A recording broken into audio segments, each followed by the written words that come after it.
Hi all, welcome back. Red Storm, Dark Blue Defection, Scenario 3, Morning Glory. We're in turn 5. Yeah, this is a new turn, yeah. Yeah, managed to get through and finish off that turn last night, although it turned into a long video, but the excitement of that air-to-air combat had to come to completion, I think. So that was good. Didn't get back for any more last night, but got a little bit to do today and not tomorrow though. So okay. So yeah, a few comments. I mentioned that John had just posted. I just read his comments just as I was finishing off the part last night. I'm just starting to put part 6 together, although I've not watched it through yet, so it's quite a long video, so I'd like to watch it through first. No doubt I'll get it out sometime today. This is Friday the 10th of March. And it's 10:48 a.m, if that makes anything. Well, it's 10:48 a.m. here in Bonnie, Scotland. And it's a lovely, clear, sunny looking day today, and it's been freezing lately. I'm sure it's still cold out there, but anyway. Right, so the comments John made, let's just run through them. Nothing major, but well, I say nothing major, nothing that I've got wrong as such, I don't think, which is what worries me every time I see the comments coming up. But just checking things over and maybe slight corrections maybe. Anyway, right, let's just talk about them, Grant. So his first comment was, I think it was regard to Fritzler, where John had suggested it was a 3 and it's a 2. He's putting it down to his poor eyesight, which I can totally understand as well.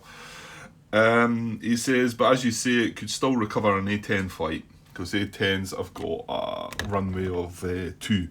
So, and it's allowed to recover 1 flight per scenario, per game, and per scenario, I think, or and not that we're likely to be needing any of that, but anyway. Then his comment was, it was about the zero range for the bombs. He says, sorry if I misled you a bit. Well, no, John, I get it. Because he referenced me to Play Raid Card 3.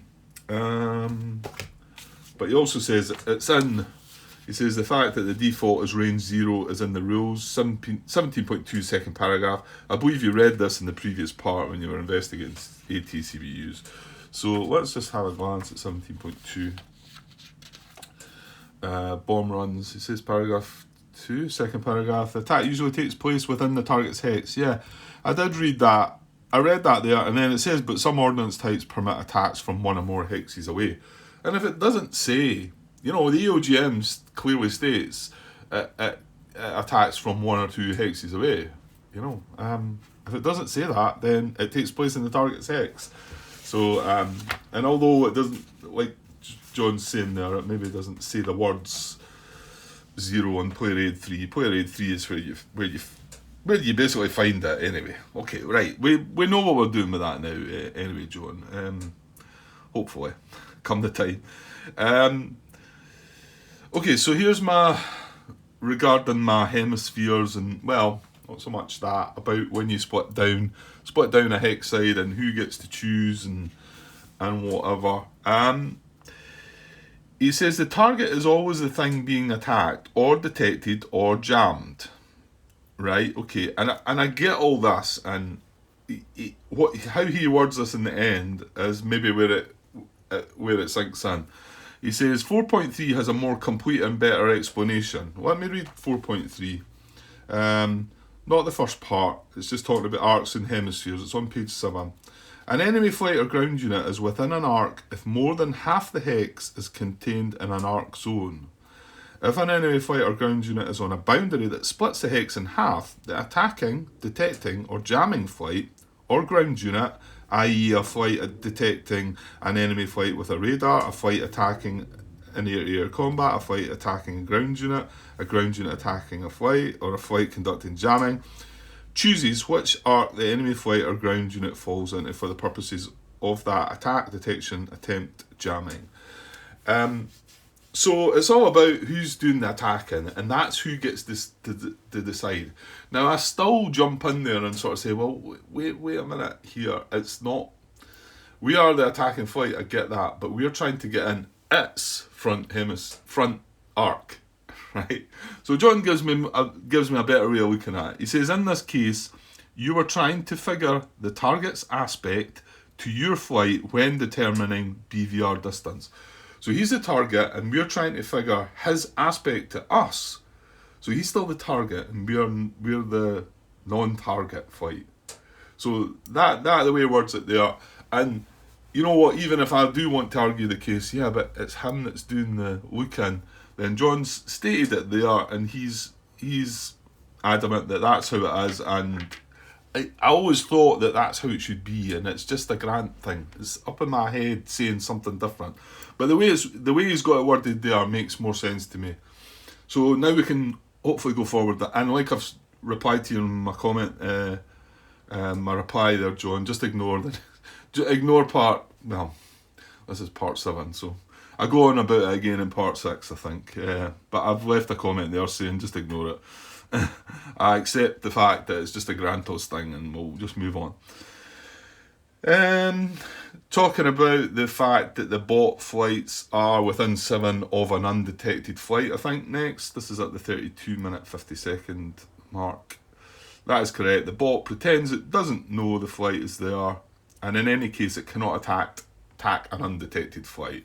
So fair enough. So as long as we've got that right, I sort of stumble my way through thinking, this feels a bit odd. We're moving right past this undetected flight.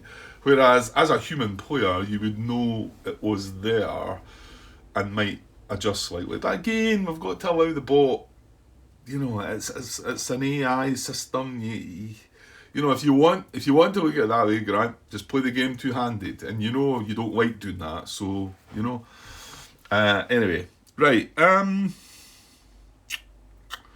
Right, at the 40-minute mark, and I think this was moving the MiG towards its orbit point. Its rally point, sorry, up here. And again, this bit about just how the bot's simple-ish instructions, you feel you want to step in a little bit. He says, I think you did this correctly. I would leave the MiG at combat throttle per the bot flight. This is when it had not only the disorder marker, it had the BVR avoid marker. And remember, on the card here, it wants to remove the BVR avoid marker first, so it wants to set combat throttle. But it comes up with a really good part at the end of this. Well, through the middle of it, actually. I would leave the combat throttle per the bot flight directives. Basically, you're setting the speed of the flight on the first one you come to when going down that list. So yeah, it's as I thought.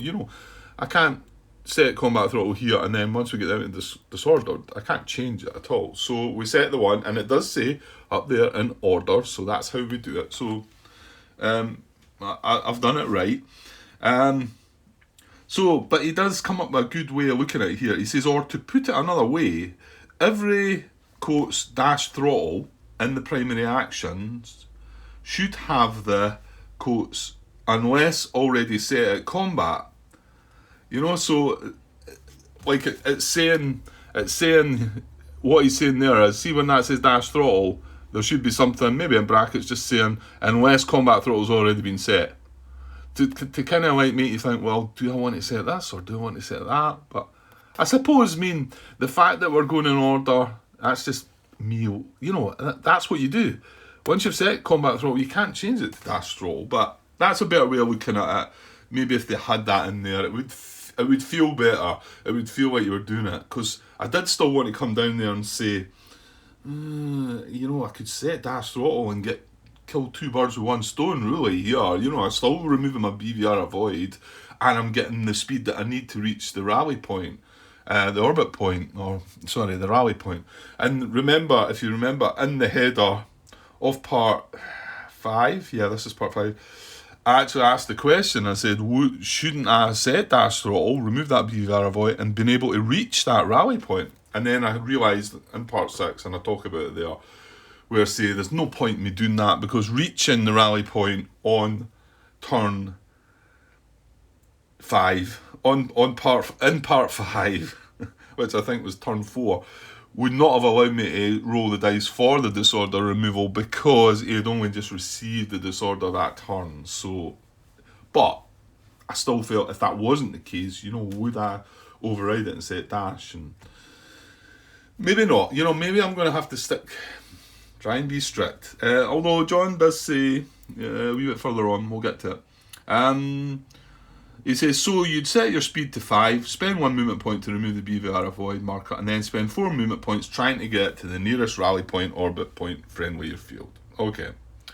Fair enough. And then his last comment, he says, again, something like this. He says, I tend to agree that Disordered should work like standard combat and set combat or dash throttle as needed to get to adjacent to the rally point. So what he's saying here is that maybe this instruction should say, you know, if not adjacent to orbit rally point, it should say set either combat or dash throttle like it does and here. This is what he's meaning. It says combat or dash throttle, whichever is needed to engage. So if it said combat or dash throttle, whatever it's needed to reach the nearest rally point. You know, that's all it needed to say there. So it wasn't really maybe that difficult to add that. Again, I know I'm not knocking the system or that. I'm just thinking that makes far more sense, and it's not like, oh, but sometimes if you were the human player, you might make these dumb mistakes and things like that. It's just common sense ones like that, I think, that are kind of getting me. Anyway, he does finish off with hang on. He does follow up with, again, this is unless a previous directive in the primary actions has already set the throttle. So again, he is coming back to this, and I think I'm going to have to stick to this. That if we had a BBR avoid marker, right, but we needed dash throttle to hit the rally point, I don't think I will override that because these are specifically done in that order. So I think I would just set the combat throttle, remove the BVR avoid marker, and then move as close as I could with my combat throttle. Because it is kind of set out that way. However, if we don't have the BVR avoid marker, and I get to Disordered, and I say, right, what do I need to take to get me to the rally point? Do I need combat throttle or dash throttle? And then I'll select the one. And John finishes off with, pretty sure this is one I've overridden in the past. And makes sense. Come on, I think that does. And did I not, in fact, do that on this last turn with Glasgow? I think I didn't. But I didn't set him at dash. In fact, I think I've left the question in there. I said, in the last part, I said, John, would you do this, really? Would you set dash throttle? And then you've got the altitude difference as well, but I don't know, there could be other reasons for the altitude, so maybe I would still do that unless, and I've done it before when we were trying to remove disorder and get to a rally point, unless by climbing that altitude band would not let me reach the rally point. And I think John agreed with that when I'd done it that time. I think he said he understood why I'd done it and it made sense. Again, it's overriding something that's written there, so I don't like it, but anyway, thanks for your comments, John, and no doubt there'll be more to come, and I look forward to them. So can we move on with a little bit of gameplay? Yeah, just let me put this away, hang on a sec. Right, let's just push on then. So we're on to a new turn 5 of 14, so plenty of turns. These bombers are taking their time getting there, but you can see that's how it goes. Well, what else did we have that was quite interesting? Well, Rostov and Chevy had a wee go. Rostov had a go, and yeah, well, we came out of that really well, didn't we? Shot down one of the aces. Didn't manage to get the other one, which was a bit unfortunate because we got the 2 shot down result, but anyway, that's how it goes. Right, so moving on. Random event. Let's get going. 13. I was like to just double check. 13 is not one that would be ignored. So play red card 2 gives us the ones. Right, this is a mechanical failure.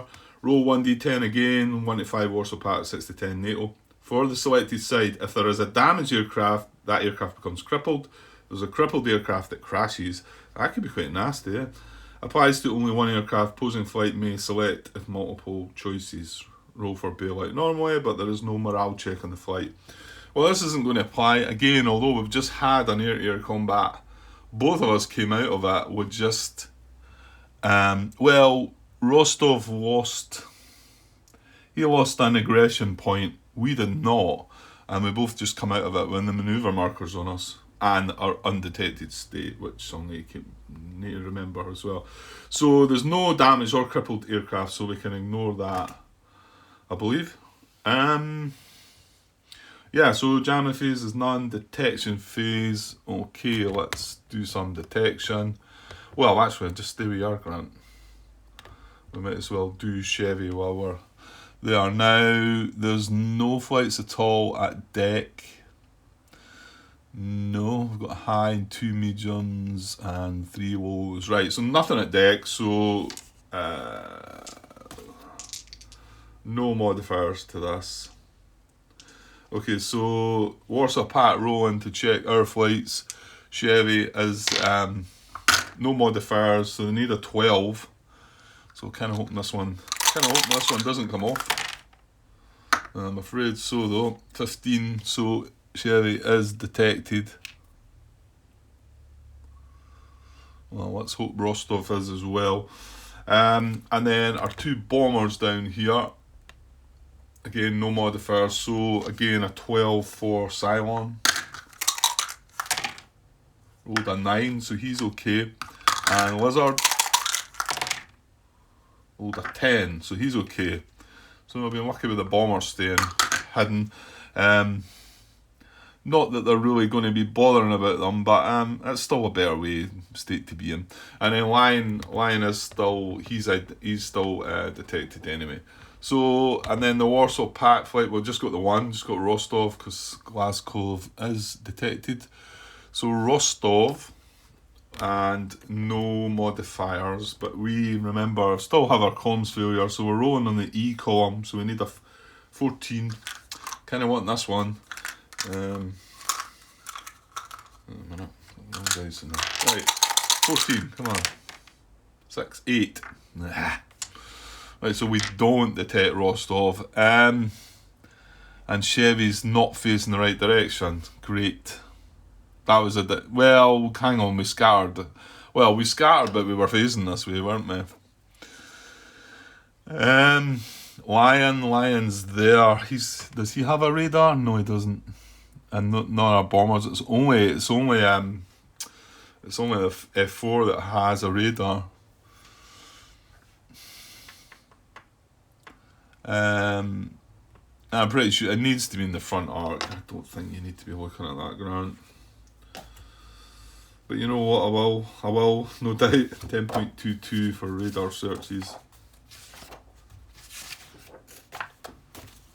Because we've also got that ID thing, but to identify the flight. But again, that needs to be in our front. I know that needs to be in our front arc, definitely, and we need to be at the same altitude. And well, actually, they're both identified now anyway, so that doesn't matter, does it? Visual detection. What about that? Because we are actually only 2 hexes away. I bet I need to be in my front. Oh, maybe not. Maybe not with this one. A player makes a visual... No, but then... What would be the point in going undetected after the combat if you could just... Well, hold on. It's maybe a roll, though. A player makes a visual detection roll for each enemy flight within 4 hexes and line of sight of a non-disordered friendly flight. Eh? Yeah. Player makes a visual detection of a non-disordered friendly flight. Choose one eligible friendly flight to make the visual detection attempt. Roll in the visual column and apply visual detection modifiers. Make only one visual detection attempt per enemy flight in each detection phase, regardless of the number of friendly flights eligible to visually detect. Exception, Warsaw Pact flights with IRS-T. I think he's got that, actually. But it doesn't matter. It's not him. It's for us. We're looking at us here. They would be able to make a second attempt if it was in the Warsaw Pact's flights forward arc. I think we can do this, yeah. Just after thinking, because this is the pilot looking about and he's, you know, looking behind them and that. And like I say, they've possibly got some kind of camera that looks at the back, I would have thought, as well. Visual detection attempts at night are limited. All NATO flights may make visual detection attempts at night, but only at reduced range of 2 hexes. The only Warsaw Pact with IRST sensors may make visual detection attempts at night, but only in their forward arc. Yeah, I think we can do this then. And that's good. But we came here to look for radar search detection, so let me just confirm that that is forward arc. Yeah, both players may make an additional detection attempt for each enemy flight within range and the forward arc of a non-disordered radar-equipped friendly flight. So, yeah, no, we can't do that because it's not in our forward arc. But we can check the visual. It does not say that it needs to be in my forward arc. Or my front hemisphere for that matter. It just says it needs to be within 4 hexes and in line of sight. And there's nothing I can see there that's blocking line of sight. Yeah, we're going to do this. So the visual column is, and it's a 13. Now, hang on, there was modifiers, isn't there? Let's have a look at this. So there's the detection table, and there's the visual column there. So we need a 13 base, but you can see there is some modifiers here. So we go target 3 or 4 hexes away. Well, no, he's only 2 hexes away. Target in different altitude band, we're both at medium. Target in haze or miss, no. Target used dash throttle previous turn, that's night only. You would get a +2 for that, obviously, because it's afterburner going on and that. And then detecting aircraft. Detecting aircraft in rear arc of target. IRST searches only. Well, we're not. It's not an IRST search anyway, so I don't think there's any modifiers. So we're going to get another shot at this. So hopefully I've got this right. And we need a 13. That's actually a better chance than what we had because we've got our. We needed a 14 because we got our comms failure. So a 13 or greater. There we go. 19. There we go. Well, hopefully we've got it right because we've just detected them. And glad actually. That was only me going to glance at the radar thing that I came across that and thought, wait a minute, we're within 4 hexes. So, okay, well, I'm sure I'll be told if I've got it wrong, but hopefully not. Okay, so that's and that was on our, like I say, you can do standard visual radar search and EWR detection attempts in that phase. So we tried the standard, we tried the visual, we weren't able to try a radar search, but anyway. Okay, movement phase, right, let's see who's going to go first. Again, I think we want the initiative, so 1 to 6, it's NATO. Not happening this time, it's a 9. So it is Warsaw Pact. They are going to take the initiative. We're going to draw a chip for them and see what we get. We've got a 3 in the large. Oh, it's the one with 3 in the small. Okay. Well, they've only got their 2 flights, haven't they? So that's them. They're going all in here. Okay. Draw initiative chits. Okay, look. Right, are they both? No, they're not. We've got a diamond and a spade. They're both real flights. So Rostov. So I'll just move these out the way a little bit just to. We've got our. Actually, we don't know what we're doing. Yeah, it could be the MiG, couldn't it? So let's get player card 5, and we're just going to roll. Well, it's just an odd or even roll here, isn't it? So we'll say the diamond's odd. And it's a 5, so it is going to be Rostov, so it is the Su-27. Now, okay, so he's activating. He does, well, no, we need to look at the primary actions first, and as you can see, he's got a maneuver marker on him, okay? So that's the very first condition. So maneuver marker, combat throttle, and spend half the movement points to remove maneuver marker. So that's what he's going to do.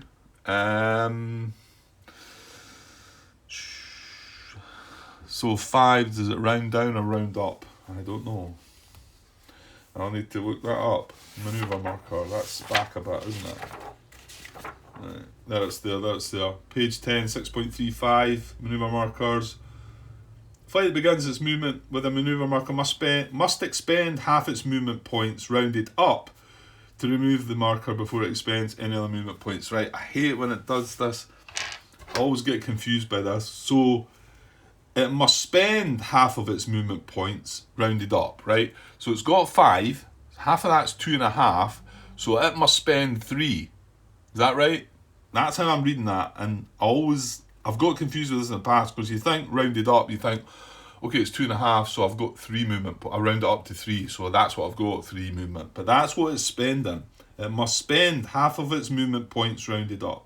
Half of its movement points is 2.5, rounded up to 3, that's what it must spend. So the way I read that, he's got 2 movement points only, and that goes away. So hopefully I'm seeing that the right way around. I'm pretty sure I am, the way I read that. It must spend half of it rounded up. It's not that you half it and then you round it up and that's what you got left. I don't think so. That's not how I'm reading that.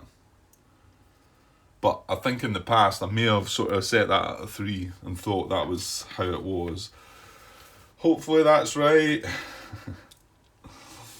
Again, well, we'll find out. Well, the fact he's only got 2, or, well, if it was wrong, he would have 3. So what can he do here?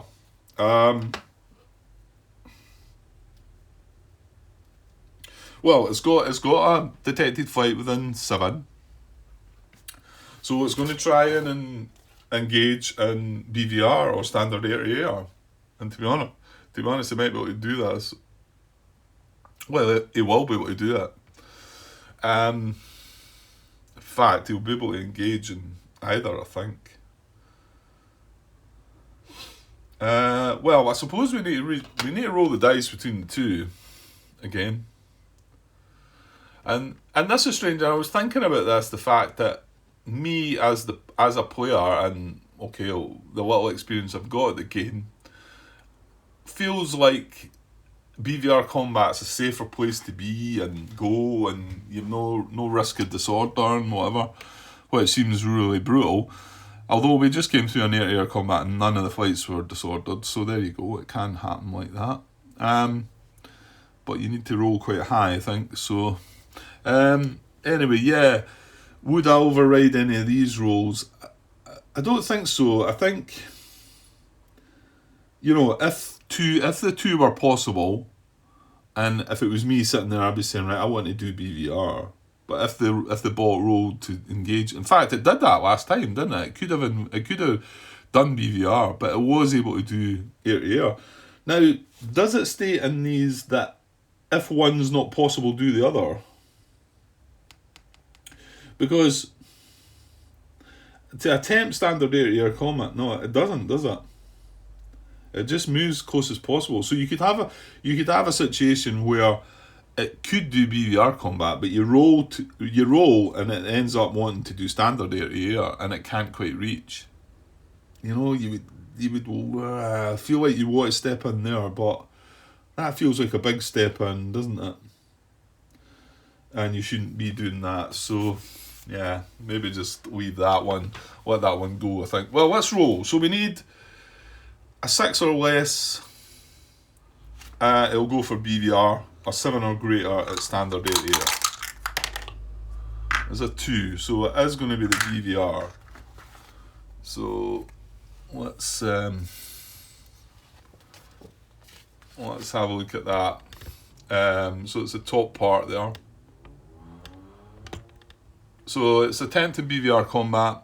If no BVR weapons, cannot get into range for BVR combat. Or see, it gives you a bit there. That's saying if there's no way you can do it. You think it might have the same instruction here, because yes, there's a chance that you cannot do that because of weapons. But then see cannot get into range. Why does it not override if you cannot get any range for standard air-to-air? Because it could be that you can't do that and you can do this. And it could be that you can't do that and you can do this. Well, this one's allowing you to say, okay, we can't do that, let's do this. This one's not. I feel like that's, I don't know, maybe there's a reason for that omission. But I think you can see what I'm saying there anyway. Right, if no BVR weapons cannot get into range for BVR, well, he's got, this is Rostov, he never lost any of his weapons. His BVR weapons are radar homing missiles, R27s. They've got a, in fact you can probably see it on the card, 742 range. You see it on the right there. So that's what they've got. So 7 if they're going from the front, that's going to be impossible. 4 from the beam, range of 4 from the beam, but even 2 from the rear. So as long as he can get turned round, he does only have 2 movement points. So let's see. Let's see if he can do it anyway. So yeah, and yeah, I feel like this there should be a bit to this in there. I mean, is it impossible to? I don't think so. I don't think it's impossible that you couldn't be in a state where you can't reach standard air-to-air combat, but you can do BVR, and because you've rolled the dice and it's 7 or greater. Anyway, I'll leave that one out there, please. So determining target, select nearest detected human player flight. So we've got our target at Sherry, and move as follows: dash throttle unless already set at combat. There you go. It says unless already set, which it is already set at combat. Move to target flight, altitude band, disable, and into max range, longest range BVR weapon. Move into enemy forward arc if possible. That's not going to be possible. Then beam, then rear. Okay, so we're just going to try and manipulate our way with that 2 movement points to see if we can get around. Now, our speed was set at 5, wasn't it? Yeah, it was just combat throttle at 5, so that's only a 90-degree turn. Well, I think we probably need to start with that, don't we? So that would be 30, 60, 90.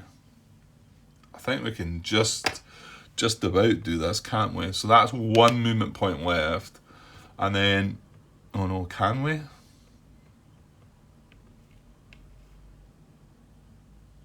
I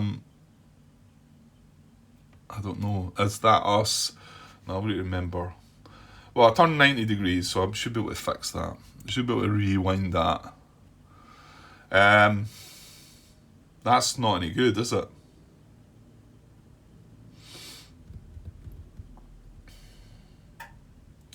Because our front arc, he's not in our front arc. And I'm pretty sure it needs to be. Yeah, he does, Grant. He does. I'm definitely sure of that one. Yeah, because we looked at this before, didn't we? You know what, it doesn't tell you in there, but it tells you in here. I don't know why you're needing to look it up though. Yeah, and there it's there. Attacker must have the defender in its forward arc. That's not the case. I don't think we can do this then. Maybe we can't do it at all. Right, I need to back up. So he did a 330-degree turn. There, a 30, 60, 90. So yeah, he was facing that way, wasn't he? And he had 2 movement points.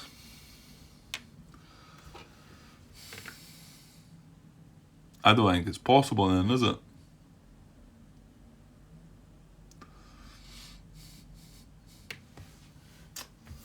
I don't think so.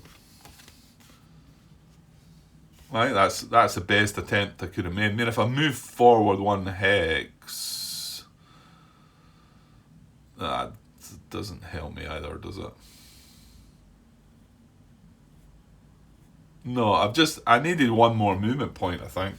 So hopefully I have rounded that up properly. And it shouldn't be 3 right now, because 3 would probably matter. Because if I go forward 1, turn... I can only turn 30 anyway, that's... And then I definitely need to turn 90 to start with. And it definitely is 90, isn't it? At a speed of 5, 90 degrees, so... 30, 60, 90, looking along the spine of this one. And then I can't turn again in that hex. That's me turning my max. I need to move into another hex. And then my second movement point into there, and then the best I could do from there is get a free turn of 30 into there. And that's not any good. Now, I'm assuming standard area is the same that I would need to have on my front arc.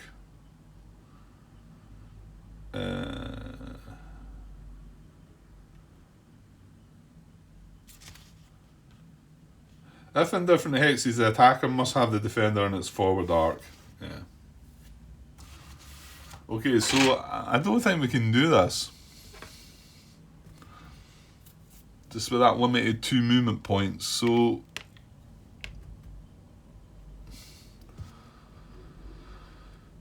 which I suppose is a pity. Right, well what... If it says... If no BVR weapons cannot get into range for BVR combat, or rules of engagement prevent BVR combat when nearest detected enemy flight, go to attempt standard air-to-air. Well, I'm not going to be able to do that either, but at least there it's directing me to try and do that. So we would, well, we can't set throttle. The throttle's already set. Move to enter enemy flight hex at the same altitude if able, from rear hemisphere if possible. Attempt engagement. If engagement attempt not possible, move as close as possible to target flight at the same altitude, turning to keep it in forward arc.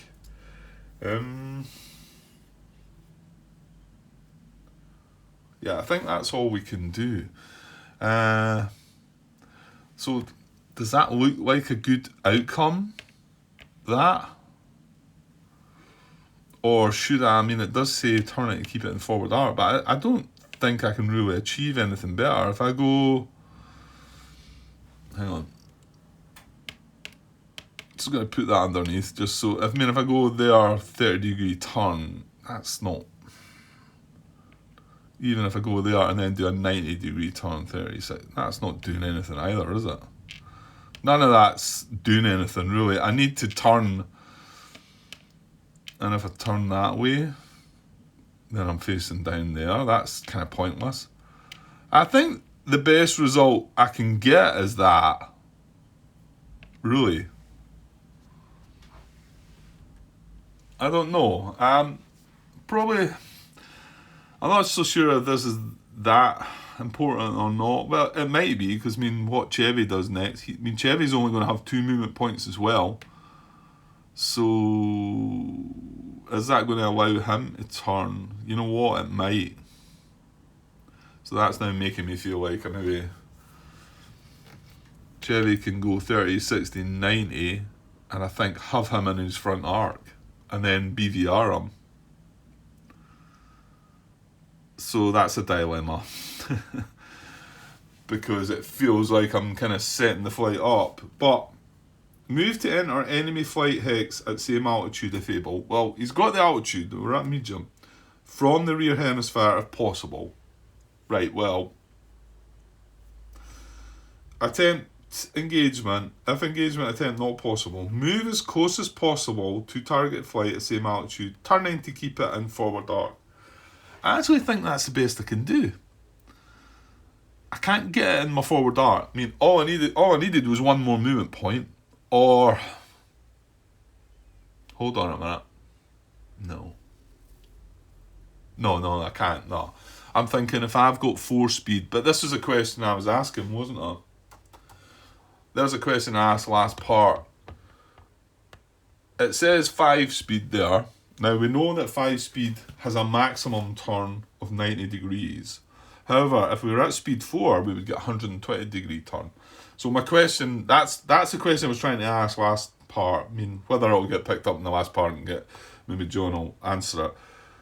When I set my throttle, does it get set at the 5 speed and then I can choose to only select 4 of that speed? Or does it get kind of set at 4 and it would allow me to do the turn? I get the feeling no. I get the feeling it's set at 5 and I've got a maximum 90 degree turn. But I might be wrong with that. And however, then I'd need to interfere with the bot's instruction and say, right, we're not going to set it at 5. We're only going to move 4 speed. But then that would only leave me with 1 point left in movement, wouldn't it? But you can see that doing 1 point of movement and being able to do a 120 degree turn might actually work. 30, 60, 90, 120. Well, actually it would. So you can see what I'm saying there, I think. But I don't think that's right. I think the turn is based on the throttle that you select, not the actual reduction in the speed that you're wanting to use. So I think I'm going to say that that's the best. And although this looks, it doesn't look the best for Rostov, because I think Chevy could now probably. Now hang on. Well, I'd have to do exactly what I'm saying here, wouldn't I? I would have to select.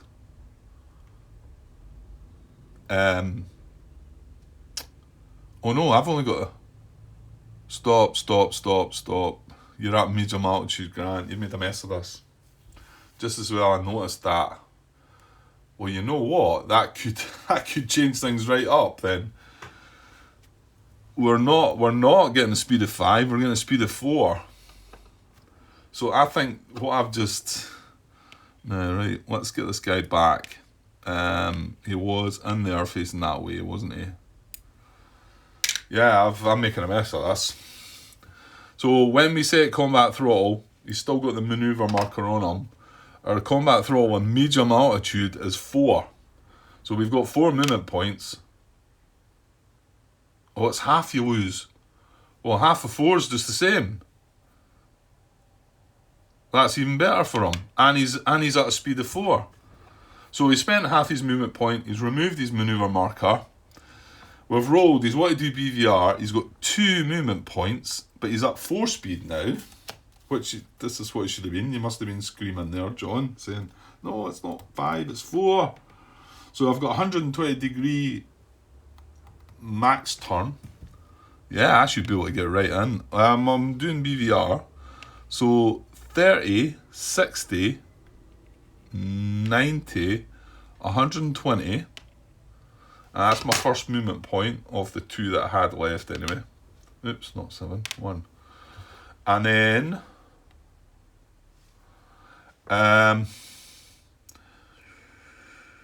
he's in the rear arc now.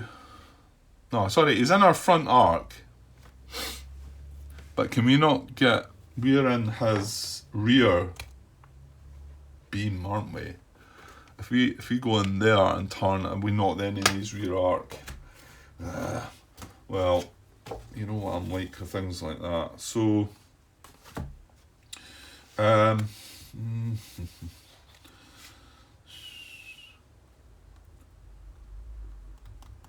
Where am I? Yeah, rear hemisphere if possible. No, it's BVR, can't. Move into enemy forward arc if possible. Right, I can't do that. Then beam arc, then rear arc. But their beam arc is coming from the sides, isn't it? Yeah, the beam arc is coming from here or here. Or here or here for that matter. But that's the hex I don't want to be in. But I can get into this one still. So I'm going to do 1 more movement point. Now, hang on. Thing is, he can engage. Well, hang on. At that... Yeah, because I'm the attacker. I can decide if I'm in this side of the hex or this side of the hex, because it's splitting it. So I'm going to say, he's obviously going to say I'm in this side of the hex, which means I'm in his beam rather than his rear. So from there, we can make, or can we? Yeah, we're in his beam. Our range is 5. Yeah, this can happen. So it says, move to target flight, move into enemy, right, we can only get in his beam. If successful, resolve attack after attack. Right, hang on.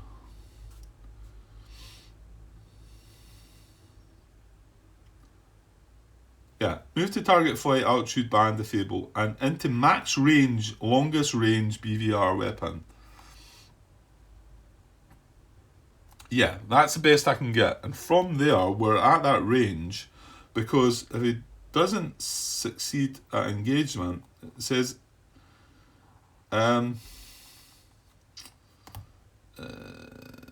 yeah, if successful, resolve attack. After attack, or if BVR engagement attempt unsuccessful, then move 1 hex ahead and turn 90 degrees to 1d10 left. Well, surely we move and try and engage them again.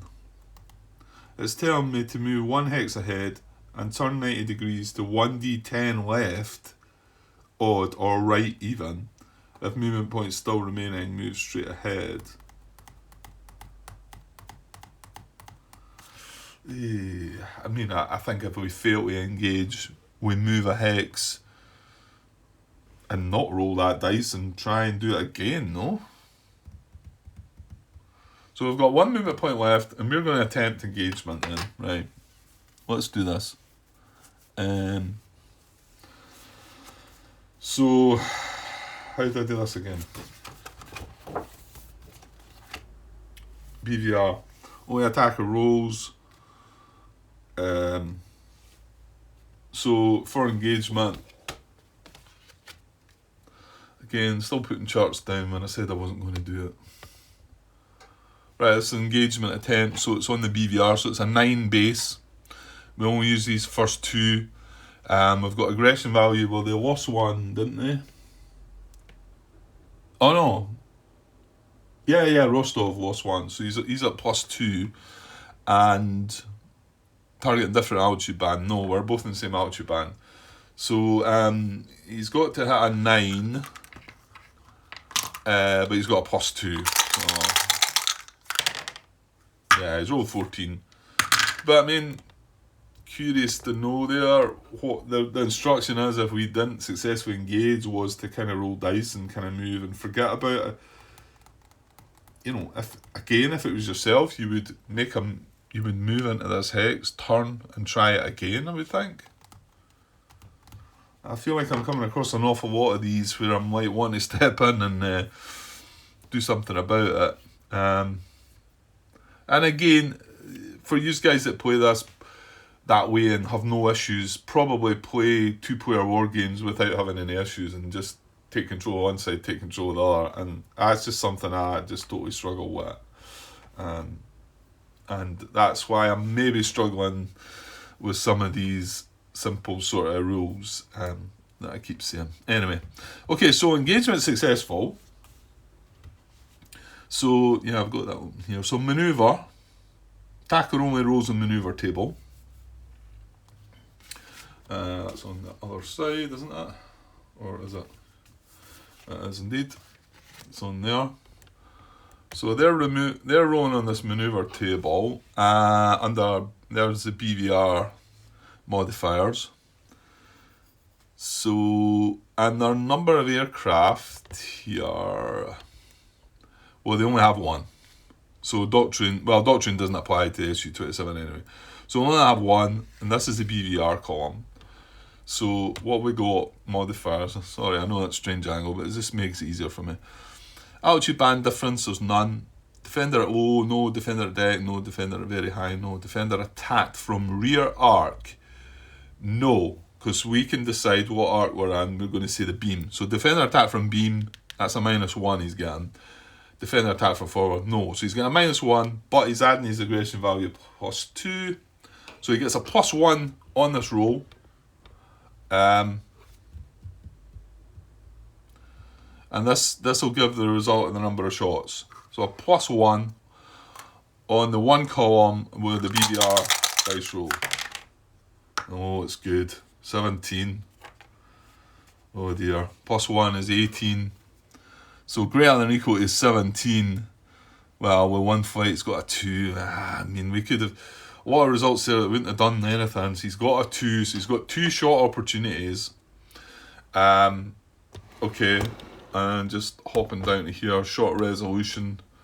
And now his weapon gives a +1 bonus. its depletion number is 3.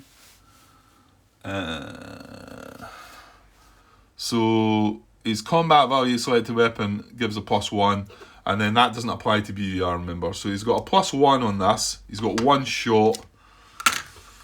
So here we go. Oh, he's rolled, he's rolled snake eyes. I kid you not. Okay, 2 + 1 is 3. No effect. You know I don't mess with these dice rolls, guys. Come on, okay, well that was fortunate then, because things were looking a bit grim there for a moment. I mean, I know we've got 4 aircraft in that flight, but I didn't want to lose one. So, well, that's it, isn't it? We just stop there because no. Oh, hang on. No, we have to morale check, don't we? Shot resolution. Resolve any shots. Well, we've done that. Oh, it needs to check for depletion. So I said it was a 3. He rolls 1 die. He only rolled it. Oh! He had 2 shots, Grant. I'm not away yet. I'm not free yet. Sorry. He's clearly going to... He uses all his shots anyway, and clearly with a double 1, he's going to use another shot. So we're going to roll again for his second shot. It was 2 shots he got, wasn't it? Yeah. So rolling again, he's got a +1. This is a bit better, but I don't think it's enough. 12 +1, 13. Yes. So no effect there. So now he's going to roll for depletion. Now he fired 2 shots, so he's going to get a -1, and the depletion numbers are 3. Rolled an 8, -1, 7. So that's fine. His weapons are intact. However, we do have the morale check, don't we? Depletion we've checked. Damage allocation, there's nothing to damage allocate. Yeah, morale. Flights take a morale check. That's in here. And then, remember, it's only us. This is only us. That's the way I was doing it before, so I would have got told. 13. Conduct a morale check. Both flights. That's standard area. If any BVR shots occurred, well, they did occur, although there was no damage done. Conduct a morale check on the BVR column. Hang on. Following BVR combat shot resolution. Ammo depletion check. Damage allocation. Regardless of any results, the defending flight only performs the following actions in order. Yeah, so it's the defending flight, which is what I thought, or what I knew, but had to just triple check. Conduct a morale check. Yeah, then place disorder abort markers. If any BVR shots occurred, place a BVR avoid marker. So we're going to get that as well. Roll for bailouts, we wouldn't need to do. Damage or cripple jettison, we don't need to do. Okay, so we are going to roll on this. There's the BVR column. We're wanting to roll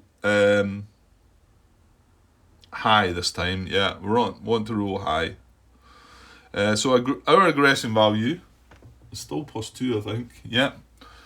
So we've got a +2. None of that applied. No enemy, no aircraft was shot or damaged or shot down. Or yeah, so we've got a +2. And we're want to roll high. 2 dice. Here we go. That's not high, Grant. 6. +2 is 8. I fear the worst here. Oh, it's not ear to ear, thankfully. Look at that. Just got away with it. A 7 would have got us. 8 to 12. So we do lose an aggression value and jettison check. That was right. 6. We had a 2 for aggression. Yeah, that was lucky. So we got an 8. -1 to our aggression value and jettison check. Well, we've no air to ground anyway. So I'll mark my aggression value down 1. That was lucky. Okay, good. Got away with it. Because we did not want to end up disordered, that's for sure. So we've done that. Police disorder or abort, depending on the checks. None of that required. If any BVR shots occurred, place a BVR avoid marker. An exception, but nothing was an exception there. So we will get a BVR avoid marker now as well.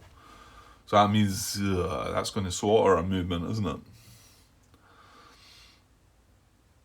Oh well. And then roll for bailouts, damaged or crippled aircraft. Yeah, no, none of that. Okay. Well, right, well we got through that eventually when we done it properly, I think. So he's still got one movement point to go.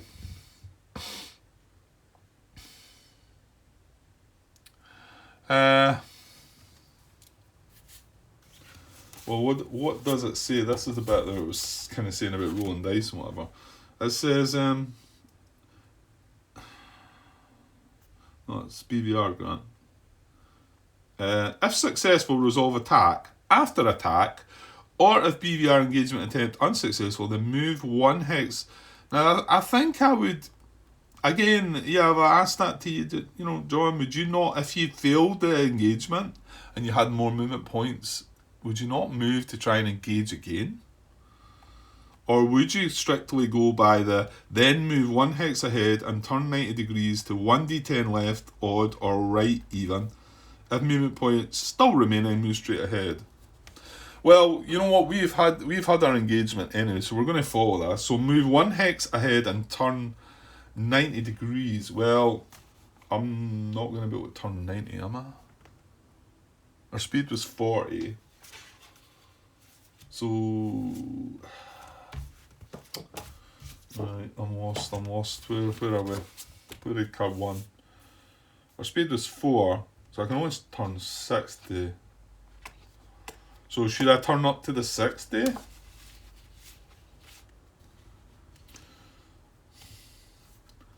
Move one hex ahead and turn 90 degrees to the left, odd, or right even. I mean, if you were doing this yourself, you'd go like that and then turn 60 degrees like that, wouldn't you? But, okay, well, it's kind of being specific. So I'm going to move into there. Now, I can't turn 90 degrees either way.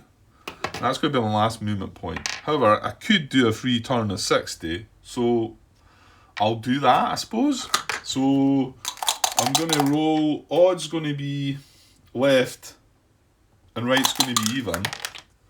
I've rolled even, so that is going to be right. So that is going the right way. 30, 60, because that's the most I could do. I didn't have any movement points left to do a full turn, you see. So that's all I can do regarding that. So that's...